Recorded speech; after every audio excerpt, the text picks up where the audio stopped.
Hey, I'm here with Mike D. We're about to play a game of War Machine. 50 points! So, Mike has been honing his skills, and I think he's ready to go.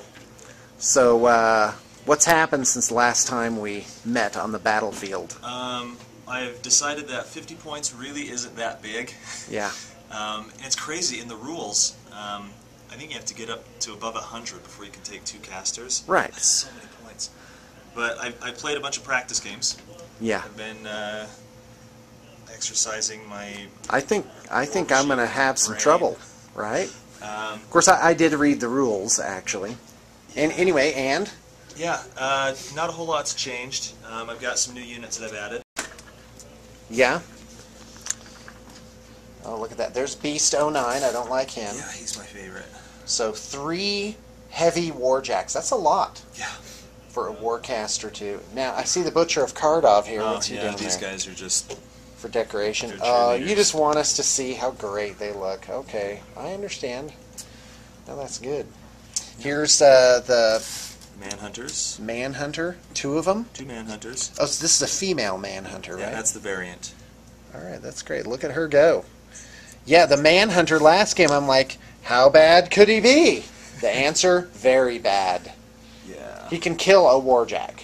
Yeah, I really like if those. he survives the first turn. I've added her, Iris. Oh, no, you didn't! Because Iris is game. in my army, Retribution! After having fought her last game, yeah. she's mean.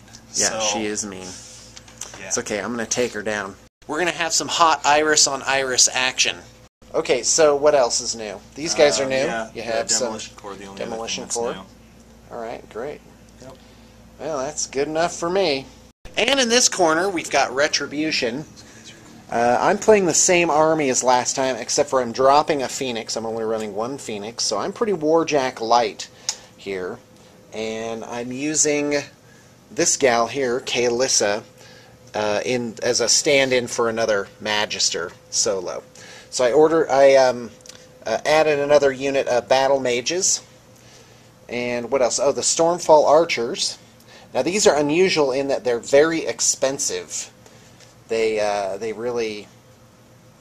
and there's only 4 in the unit. So, there you go. That's about it. Alright, so we're playing the scenario Mangled Metal again, which is you win by killing the Warcaster or killing all the Warjacks. Here's our board. Pretty much what you see is what you get. We got some rough terrain here and some obstacles. This is abstract terrain where these can just move around. It's just a forested area. Provides cover. Did I say cover? I meant concealment. But not cover. And there you go. Okay, so here comes the almighty die roll to choose whether to deploy first, go first, or second. 2 versus 6. So what's it going to be? I'm going to go first. Yep. So in War Machine, deployment zones are 10 inches out all the way across. That's for the standard scenario. Alright, so we're done deploying. Let's take a look. What do you got? Let's go through it real quick. Manhunter. Okay, don't like that. These guys, Winter Guard with the solo. Right. The Demolition Core in front, the Jacks behind, Caster in the back. Yeah, that's quite a wall. I've got I never remember what my infantry units are called. The Commandos? Commandos in the forest. Widowmakers.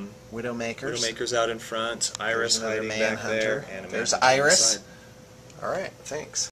Now, on my end, I don't know what I'm doing, but this is what I ended up with. First off, I don't want Iris anywhere near my Jacks. So I just placed my guys kind of really over here on this flank. I'm going to do a pincher movement where I come in from both sides because that's always been so successful in the past. And got Iris. I got a lot of range stuff over here. This is kind of my out guard here. I'm hoping to distract Mike from the main event. Of course, since I've said that, he knows what I'm doing, and therefore I totally negated my own strategy. There's Mike. Look at him. Look at him. Thinks he knows what's going on.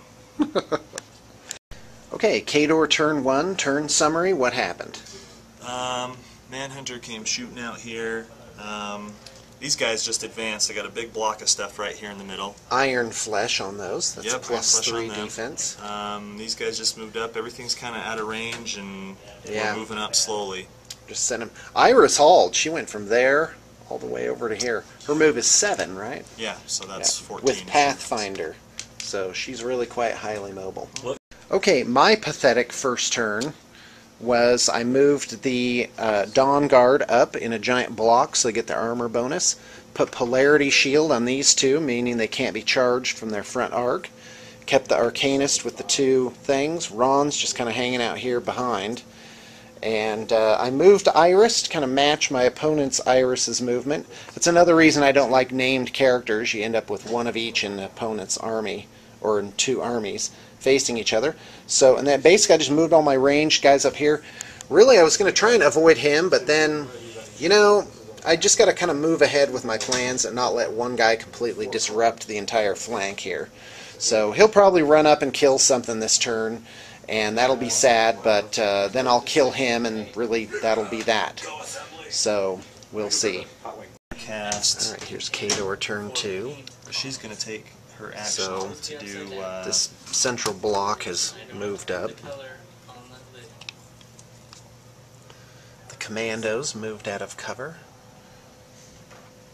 The Manhunter is just kind of hiding out back there still. That's a toughie. Seems like I'm back on my heels for having gone second. You know, like if I move up, then I'm within range of bad things that could happen. But if I don't move up, then nothing happens. But I think what I really need to do is pay attention more to the ranges on everything.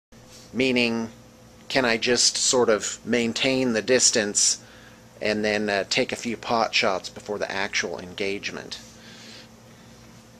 So we'll just have to see if that works. I have to be careful of brutal charge, which I found out about last game against Sorsha. She can make one of the guys just have an extra long charge right through difficult terrain and whatnot.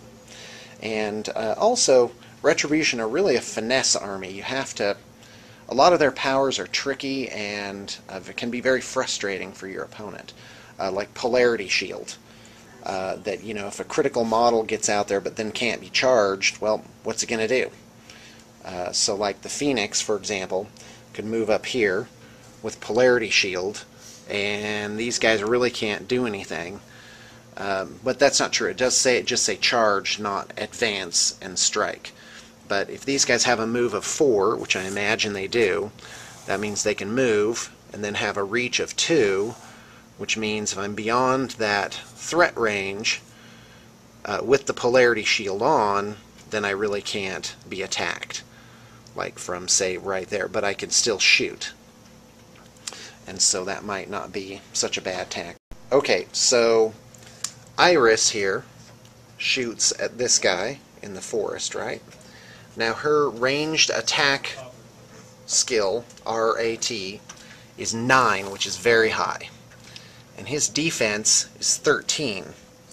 So, but he gets +2 against ranged attacks, because that's a power that they have, called Force Barrier, which is awesome. So that puts his defense at 15. And then +2 for being in a forest, but she ignores that. So she needed a 6 to hit, and she rolled a 7. So that did 12 damage plus 2d6 to him. He only has 12 armor, so that piked this one guy. So he's sidelined. And that's pretty much Kador turn 2. Yep. But Mike's plan is coming to fruition. And this is really how Kador works. Giant, huge, scary block of death advances invincibly up the middle like an iron hammer, and pretty much you just have to deal with that somehow. Yeah, I definitely don't like this. Now I'm tempted now to use my little tricky tricks and charge the Phoenix up the middle and hammer Iris for no apparent reason with extreme prejudice, but that's like sacrificing a queen for a pawn there. That Iris is only 3 points, and this is 10 points here. 10 points! Jeez! When am I ever going to get to kill something with that? So I got to think of a different plan.